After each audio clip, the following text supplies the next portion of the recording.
forget to subscribe my channel Hang Duk Mana. Sas. Assalamualaikum, selamat datang lagi ke channel Hang Duk Mana. Mari kita dengar respon Datuk Kawan Amir terhadap apa isu lepas beralih sokongan 3 MP pindah kerusi di Dewan Rakyat. 3 daripada 4 ahli parlimen yang baru-baru ini beralih sokongan untuk menyokong Perdana Menteri Anwar Ibrahim telah dipindahkan tempat duduk di dalam Dewan Rakyat. Mereka kini duduk di belakang kerusi ahli parlimen Muar Syed Saddiq Abdul Rahman. Untuk rekod, mudah sebut ni menarik balik sokongan kepada kerajaan pada September. Okey, mari kita dengar respon Datuk Kawan Amir. Dia akhirnya komen macam biasa. Hari ini saya difahamkan menurut Twitter ataupun kiriman daripada mantan Siswa Agung UMNO, Datuk Ahmad Maslan. Dia kata bahawa 3 daripada 4 ahli parlimen dari Perikatan Nasional yang menyatakan sokongan pada Datuk Seri Anwar Ibrahim telah pun bertukar tempat duduk dalam Dewan Rakyat pada mulai jam 2.30 petang tadi. Kata Datuk Seri Ahmad Maslan, dia kata 3 ahli parlimen tersebut iaitu Muhammad Azizi Abu Naim, itu ahli parlimen Gua Musang, sahabat saya Zahari Kecik daripada Jeli, dan Datuk Suhaili Abdul Rahman daripada Labuan, ya. Dan mereka berada di, walaupun dalam blok pembangkang, tapi berasingan daripada ahli-ahli parlimen pembangkang yang lain. Sementara itu, ahli parlimen Kuala Kangsar, Datuk Iskandar Zulkarnain masih ingin ditempatkan tempat lama, katanya. Itu keadaan saya. Jadi ternyatalah bahawa mereka sudah pun menghampir untuk meninggalkan. Cuma Akta Lompat Parti tidak mengizinkan mereka melompat. Itu saja. Tapi secara lahiriahnya mereka sanggup berpindah tempat, tak mau lagi duduk bersekongkol dalam kumpulan pembangkang saya. Saya mengulas tentang kedudukan, kenyataan Dr. Mahathir dalam media sosial waktu dia diwawancara dengan Khairi Jamudia. Bagi saya malas. Pagi tadi seorang teman sahabat saya menghubungi saya, dia kata kenapa tak ulas? Saya kata nak ulas buat apa? Semua orang kita tahu. Semua tahu bahawa matlamat dia lain tak ada. Dia menzahirkan kebencian dia. Malam bila Dr. Khairi tanya, "Tun, you benci saya ke?" Dia kata, "Ya, sebab you lawan anak saya." Itu jelas lah. Dan antaranya bila dia kata dia bekerjasama dengan DAP semata-mata untuk menjatuhkan Dr. Najib. Itu jelas ada dendam. Dan masih lagi dia dilihat dendamnya yang begitu mendalam terhadap Datuk Seri Zahid Hamidi.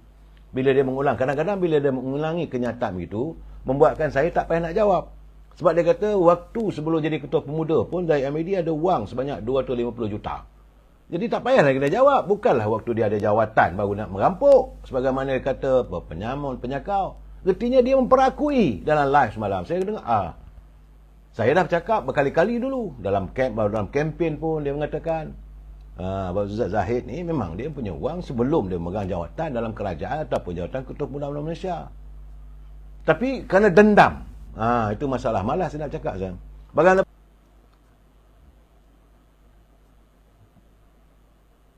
Baik, saudara. Sedikit ekonomi, saudara.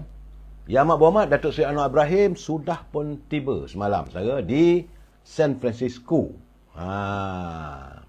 Bagi menghadiri mesyuarat ke-30 pemimpin ekonomi bagi kerjasama ekonomi Asia Pasifik. Pesawat dia berlepas dari Jeddah, mendarat jam 9.30 pagi semalam, saudara. Ketibaan beliau ditemani oleh isterinya, disambut oleh Menteri Pelaburan, Perdagangan dan Industri Tengku Datuk Seri Zafrul Abdul Aziz. Turut sama tentulah Menteri Luar dan juga Menteri Komunikasi Saudara Fahmi Fazil turut mengiringi Datuk Seri Anwar Ibrahim dalam perbincangan berhubung tentang ekonomi serantau. Itu gambaran saya terima. Kita tunggulah apa pula kenyataan-kenyataan, apa pula buah tangan yang akan dibawa pulang untuk mempertingkatkan ekonomi negara kita. Saya tujuan ke menghadiri persidangan tersebut adalah untuk mencari upaya bagaimana meningkatkan ekonomi serantau dan ekonomi negara kita, saudara. Baik, saudara. Sedikit pilihan raya di Kemamang. Kemamang, saudara. Saya sekali lagi mengingatkan, saudara, banyak teman-teman kata perlu saya berjelaskan, iaitu penamaan calon pada 18 bulan ni. Hari ini 13, tinggal 5 hari lagi akan diadakan penamaan calon. Jadi sebelum penamaan calon, sepatutnya tidak boleh tidak boleh mana-mana parti berkempen kalau mengikut Akta Suruhanjaya Pilihan Raya. Hanya selepas penamaan calon dan Suruhanjaya Pilihan Raya mengisytiharkan, sebelum digazet mengisytiharkan calon-calon yang akan bertanding, barulah boleh berkempen. Tapi nampak gaya sekarang, saudara, macam saya katakan semalam, Fiesta Maki Hamun berterusan. Bersemarak mereka berkempen di kawasan Kemaman. Kemaman kawasan besar, saudara. Di Air Putih lah, di Cukai. Mana lagi? Ada 5 kawasan. Masuk kawasan Felda dan sebagainya. Sudah ada laporan-laporan mereka berkempen. Bagi saya tak sepatutnya. Tunggulah. Tak sabar-sabar. Saudara. Sebab saya mengatakan bahawa mereka sekarang ni, pembangkang, mereka sudah pun diburu kegusaran. Sebab itu hingga saat ini masih lagi tercari-cari siapakah calon yang akan diletakkan bertanding di Kemaman. Selepas mereka mengetahui calon daripada yang diturunkan oleh UMNO Barisan Nasional kali ini, calon yang tidak mereka jangkakan, mantan Panglima Angkatan Tentera Malaysia, iaitu Tan Sri Raja Effendi, anak tempatan yang disegani, yang begitu dihormati oleh warga Kemaman. Malahan beliau merupakan idola, kebanggaan sebagai contoh, pemimpin contoh, sebab dia berjaya berada di hierarki yang tertinggi dalam pasukan Angkatan Tentera Malaysia. Dan bila diumumkan saja nama ini Yang Mulia Tan Sri Raja Muhammad Effendi, ini membuatkan kegusaran sudah pun menerpa. Sebab itu tiba-tiba saya tengok ahli Dewan Negeri Cukai, Hanafiah, dia kata, Datuk Zahid, jangan katalah, kena ingat sekarang ni kubu kami. Jadi sudah bercakap bahawa seolah-olah mereka mencari jalan untuk melakukan cyber war, saudara. Saya dah bercakap, saudara, bahawa pilihan raya yang lepas, betul, majoritinya tinggi, iaitu sejumlah 27,179. Tapi calon daripada UMNO Barisan Nasional, Tengku Effendi, dia perlu cari dalam 14,000 je, saudara. Kalau dapat lagi tambahan 14,000 daripada undi yang lama, dengan adanya 8,340 undi daripada pengundi-pengundi Parti Pakatan Harapan dan pengundi-pengundi UMNO kekal, maka keadaan sudah berbeza. Itu gambarannya, saudara. Sebab itu menurut Presiden UMNO, Datuk Seri Zahid Hamidi, dia mengatakan bahawa Barisan Nasional kini sedia berhadapan dengan siapa saja yang dicadangkan ataupun dicalonkan oleh pihak sebelah sana dalam pilihan raya kecil Parlimen Kemaman. Katanya kita sedia hadapi siapa saja, sama ada dia bekas pemimpin daripada parti kita yang mengkhianati kita, atau parti asal yang dibatalkan kemenangannya. Itu tak ambil kisah. Sebab adalah hura-hura mengatakan, kononnya Dr. Mahathir lah, betul ada pula mantan salah seorang yang dulu pernah berada dalam hierarki kepimpinan UMNO, yang sudah menjadi ahli anggota Parti PAS yang akan diturunkan bertanding. Dan saya kata kami tak takut. Turunkanlah. Kerana mereka ini bersifat adalah mereka mengkhianati UMNO. Saudara, katanya reaksi setakat hari ini, reaksi daripada penduduk. Saya ingat nak berasa nak pergi ke Kemaman, nak mendapatkan pandangan daripada rakyat. InsyaAllah. Dan katanya, Saudara Osama, salam dari Hilir Perak untuk rakan-rakan semua. Dan saya digambarkan, difahamkan bahawa pengundi-pengundi rakyat Kemaman sendiri sudah pun kembali teruja.